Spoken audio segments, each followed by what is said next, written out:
అనకాపల్లి జిల్లా కోటవురట్లలోని ఒక బాణసంచా తయారీ కేంద్రంలో ఆదివారం మధ్యాహ్నం ఘోర ప్రమాదం జరిగింది.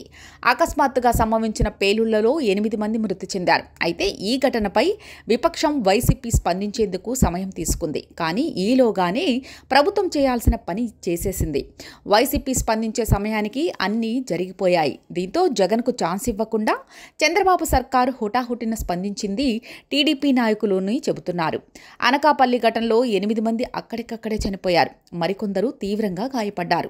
విషయం తెలిసిన వెంటనే సమీపంలోని మంత్రి వంగలపూడి అనితను ముఖ్యమంత్రి చంద్రబాబు అలర్ట్ చేశారు. ఘటనా ప్రాంతానికి వెళ్లాలని, సహాయక చర్యలను పర్యవేక్షించాలని ఆదేశించారు. అంతేకాదు బాధిత కుటుంబాలను అన్ని విధాలా ఆదుకుంటున్నామన్న సంకేతాలు కూడా ఇవ్వాలన్నారు. ఈ క్రమంలో ఘటనా ప్రాంతానికి చేరుకున్న అనిత బాధిత కుటుంబాలను ఆదుకునేందుకు సర్కార్ సాయం చేస్తుందన్నారు. మృతి చెందిన వారి కుటుంబాలకు ఒక్కొక్క కుటుంబానికి 15 లక్షల చొప్పున ప్రభుత్వం పరిహారంగా అందించేందుకు సిద్ధంగా ఉందని పేర్కొన్నారు. ఆ వెంటనే పరిహారాన్ని కొంత మొత్తం విడుదల చేయాలని కలెక్టర్ను కూడా మంత్రి ఆదేశించారు. అదేవిధంగా అంతిమ సంస్కారాలకు సంబంధించి స్వచ్ఛందంగా సాయం చేసేవారు ముందుకు రావాలని కోరారు.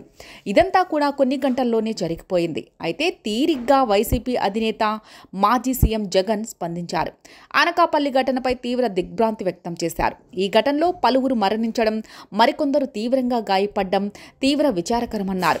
మరణించిన వారి కుటుంబాలకు తన ప్రగాఢ సంతాపాన్ని తెలియజేశారు.